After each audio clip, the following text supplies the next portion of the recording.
Hello દોસ્તો, આજે હું રાજકોટની અંદર છું અને આજે આપણે ફોરેનની અંદર ઇન્વેસ્ટમેન્ટ કરીએ અને ફોરેનની અંદર ઇન્વેસ્ટમેન્ટ કરીએ છીએ તો એના શું ટેક્સેશન આવતા હોય છે એના માટેની તમને હું બધી ઇન્ફોર્મેશન આપવાનો છું. અને જે આપણી સાથે અવેલેબલ છે જે ટેક્સેશનના ખાસ કરીને કહી શકાય કે રાજકોટની અંદર અને ઇવન રાજકોટની બહારના સિટીમાં પણ એમને બહુ બધી ઓફિસીસ અને બ્રાન્ચીસ છે.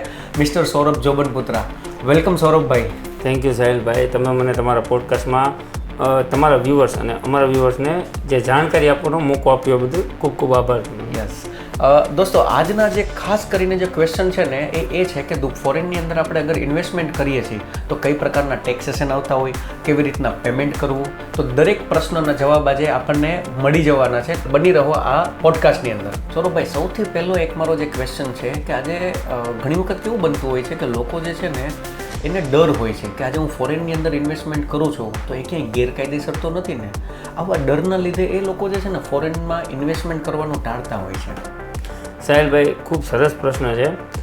સૌ પ્રથમ તો તમારા જે પ્રેક્ષક છે એમને હું જણાવું કે ફોરેનમાં પૈસો ઇન્વેસ્ટમેન્ટ કરવું કે bank through legalise channel through payment કરવું તે કોઈ પણ જાતનું ગેરકાયદેસર નથી. પણ હા, એના નોર્મ્સ હોય છે, એ તમારે જોવા જોઈએ. પણ પૈસા તમે ફોરેન મોકલો છો ને અહીંયા કોઈ ઇન્વેસ્ટમેન્ટ કરો છો ને ત્યાંની કોઈ તમારી ઇન્કમ જનરેટ કરો છો તે કોઈ પણ જાતનું ઇનલીગલી નથી. તે ટ્રાન્ઝેક્શન પ્રોપર વેલિડ જ છે, પણ તેના નોર્મ્સ હોય છે. બધી કન્ટ્રીના અલગ અલગ નોર્મ્સ હોય છે, તો એ નોર્મ્સને લઈને ધ્યાનમાં લઈને તમારે આગળ વધવું જોઈએ. ઓકે, એટલે કે આજે હું પરફેક્ટ નોર્મ્સ અને જે રૂલ્સ એન્ડ રેગ્યુલેશન ફોલો કરું છું તો ફોરેન ઇન્વેસ્ટમેન્ટ મારા માટે અને મારા પરિવાર માટે સેફ છે. 100%. કે સૌરભભાઈ, તમે જસ્ટ વાત કરી કે ફોરેન ઇન્વેસ્ટમેન્ટ કરવું સેફ છે, પણ અગર હું ઇન્ડિવિજ્યુઅલી વાત કરું કે મારે પોતાએ એકલાએ મારે ઇન્વેસ્ટમેન્ટ કરવું છે ફોરેનની અંદર તો કેટલી અમાઉન્ટ સુધી હું ઇન્વેસ્ટમેન્ટ કરી શકું છું ફોરેનની અંદર? ખૂબ સારો પ્રશ્ન છે. ઇન્વેસ્ટમેન્ટ કરવું એ નક્કી થઈ ગયું, મારે ઇન્વેસ્ટમેન્ટ કરવું છે, પણ સેકન્ડ ક્વેશ્ચન એ આવે કે મારે હું કેટલું કરી શકું. રાઈટ. તો અત્યારના LRSના નિયમ મુજબ તમે $2.5 લાખ સુધી તમે વ્યક્તિ દીઠ એટલે ઇન્ડિવિજ્યુઅલ તમે બહાર ઇન્વેસ્ટમેન્ટ માટે ફંડ મોકલી શકો છો.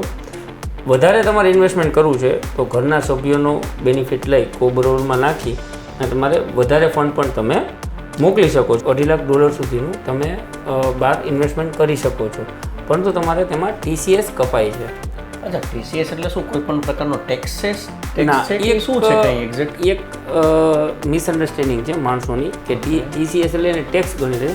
તે તમે એને એડવાન્સ ટેક્સ તરીકે પણ તમે જેમ એડવાન્સ ટેક્સ કેમ આપણે ડિપોઝિટ કરીએ છીએ એ રીતનો TCS કપાય છે, જે તમારા PAN નંબરમાં જે ડિપોઝિટ થાય છે. તમે જ્યારે ITR ફાઇલ કરો છો ત્યારે તમારે જે ટેક્સ પેડ કરવાનો આવે છે તેની સામે સેટ ઓફ થાય છે. જો તમારો TCS વધારે કપાયેલો છે તો તમને તે ફંડ રિફંડ મળે છે. જો તમારે દાખલા તરીકે ટેક્સ ભરવાનો આવે છે તો તેની સામે સેટ ઓફ થઈ જશે. એટલે વન ટાઈપ ઓફ તમારો એક એડવાન્સ ટેક્સ છે.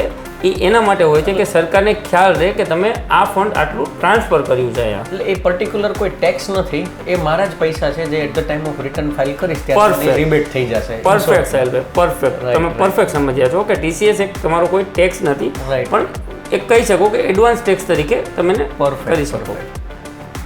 સૌરભભાઈ, બીજો એક ક્વેશ્ચન છે કે અગર હું ફોરેનની અંદર ક્યાંય ઇન્વેસ્ટમેન્ટ કરી રહ્યો છું અથવા તો મેં પાસ્ટમાં કરી નાખ્યું છે ઇન્વેસ્ટમેન્ટ, તો એ મારે ઇન્ડિયન ગવર્મેન્ટમાં ક્યાંય શો કરવું જરૂરી છે? સાહેબ, ખૂબ સરસ પ્રશ્ન છે.